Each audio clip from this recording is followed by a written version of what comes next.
Tom? Okay, we're going to move on to Beth Jojak with Virginia Business. Hi, Senator Warner. Well, my question is, Virginia Business, we're talking about the increase in steel, the increase in building costs, and the tariffs and the immigration rates. How is that impacting Virginia's ability to bring businesses to the state? I know today we just got the big news about Lego. Is it making an impact? It absolutely is making an impact. It's making an impact at our port in Hampton Roads, where you're going to see, because of these high tariffs, less port traffic come in. That will cost jobs. I talked about housing. One of the major costs around housing, particularly whether it's renovation or new housing construction, a lot of that lumber comes from Canada, and you add tariffs, you drive up those costs. A lot of the fixtures that go into our housing comes from Asia. You drive those costs up, you're going to drive up the cost of housing. And as we see, particularly that starter house in Virginia, there are areas, I believe, kind of northern Virginia and D.C. I saw some report that said that it's getting close to $1 million to buy a starter house in like 28 cities or metropolitan regions around America. You then add these tariff costs, and you're going to see less jobs in Hampton Roads around the port.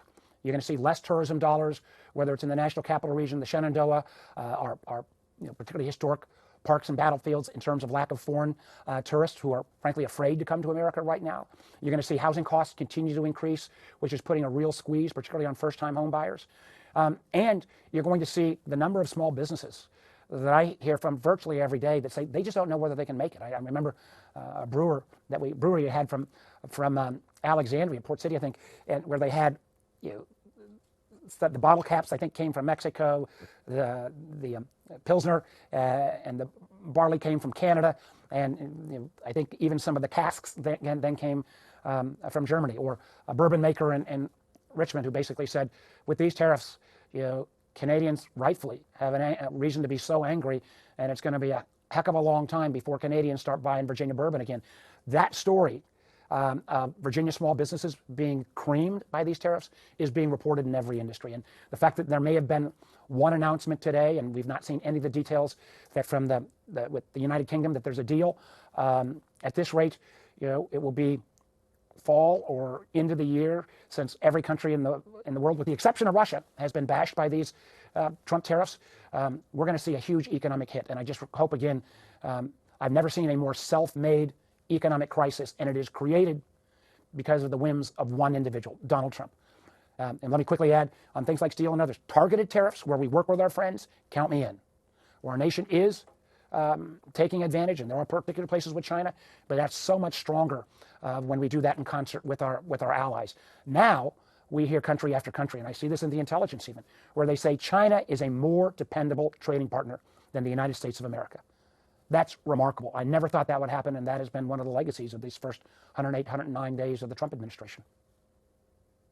Senator, our next question is Coulter Anstead with WTKR. Senator, as I'm sure you're well aware, the Norfolk-based USS Harry S. Truman has lost 3 fighter jets on its current deployment, including 2 in the last week.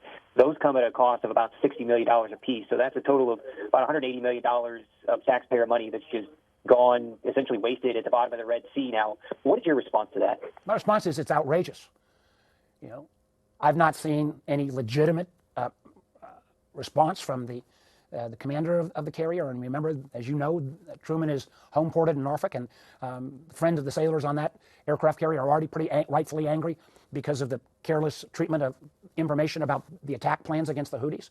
But this, again, and this kind of sloppiness I've never seen before. This kind of not only waste of taxpayer money, but potentially safety hazards for the sailors on the Truman. I have said repeatedly, Pete Hegseth, the Secretary of Defense, is in way over his head. When you have this kind of chaos at the Pentagon, when you have this kind of morale building or morale defeating activities, where literally the senior brass, it seems more interested in internal political squabbling, at least in the Secretary's office. I'm afraid, while there's not maybe a direct response here, but I can't imagine ever a Secretary of Defense, if they'd lost 3 airplanes off a carrier in a couple-week period, that they would still have their job. Pete Hegseth needs to go. Senator, our next question is Avery Davis with 29 News. Hello, Senator, I know that you touched on this a little bit earlier, but I'm looking to hear your reaction to this Britain trade agreement that we've come to. Is this really going to be a step in the right direction as far as some of this tariff relief? I know that a lot of the deal actually doesn't have to do with tariffs, but other factors. But is this a step in the right direction, or is this not going to make too big of an impact? I think, first of all, I've not seen any of the details, so I cannot, weigh in on whether it's a good deal or a bad deal. I do know that the UK is one of our most reliable partners in military and intelligence and in trade. And so any deal that steps forward, I think I'm going to view favorably. I want to see the details. But it still raises the bigger issue. Why did we take on the whole world at once with no plan on this tariff policy? As I've said, a targeted tariff policy against nations that cheat or undermine us, like China, could be effective if we do it with our friends and allies. Taking on all our allies at once really is a concern, and let's even give the president the benefit of the doubt and assume this is a good deal. At this rate, it'll be next year at this time, if it takes weeks and weeks, country by country, to kind of end up doing deals with the over, I think about 150 countries that Donald Trump put a tariff on. Senator, our final question is Amy Knowles with the Virginia Dogwood. Hey, Senator Warner, thanks for taking our questions. I saw that you recently rode along the Virginia Creeper Trail, and I know that area was hit hard by Helene. So in the past, you've mentioned the resiliency of that area and some of the challenges that the hurricane caused. So I wondered if you could talk a little about the experience you had in your most recent visit. Well, thanks, Amy. It was great to see you on that visit. But, the Creeper Trail is not just a Damascus or Washington County gem or Southwest Virginia gem. It's an incredible Virginia story of a community that had been really hard hit by the changing economy and rebuilt itself around tourism. So getting out on the trail was great. I wish we could have ridden a little longer. And working with the governor, we've been very successful at getting north of $600 million to rebuild that trail. It'll be rebuilt better, stronger than ever. But as we rebuild, we have to think about how we build these trails back and communities back in a more resilient fashion. Because the level of these storms, as we've seen, for example, up in Buchanan County with Hurley, I think we've had the equivalent of 5 or 6 50-year floods in the last 15 years. So we need resilience dollars, not only to simply rebuild, but then to rebuild in a way that's smart. Literally, in a hearing the other day, there was one of the administration witnesses that were basically saying, we don't need, any subsidies at all around resilience, because a lot of the resilience grants that were in process have been pulled back. The absurdity of that. I'd love that guy to go up to Hurley and say, you know what, folks, the state, the nation's not going to be there for as you build back from floods, for example, that we can protect your home on a better basis. It's going to be up to each individual family to, in effect, build a wall around their property. That's absurd. But that is the kind of policy that is taking place right now. Resilience grants that people were counting on, many that had already been awarded, have been dragged back.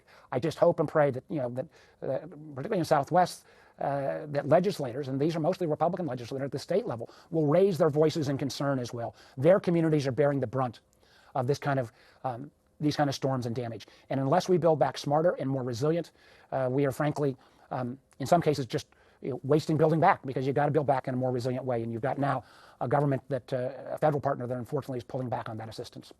But thanks for the question as always, Amy. And thanks everyone. Remember, I did start with the positive items on housing and on our parks and historic sites. I hope that'll get in a little bit of the coverage as well. Thanks again.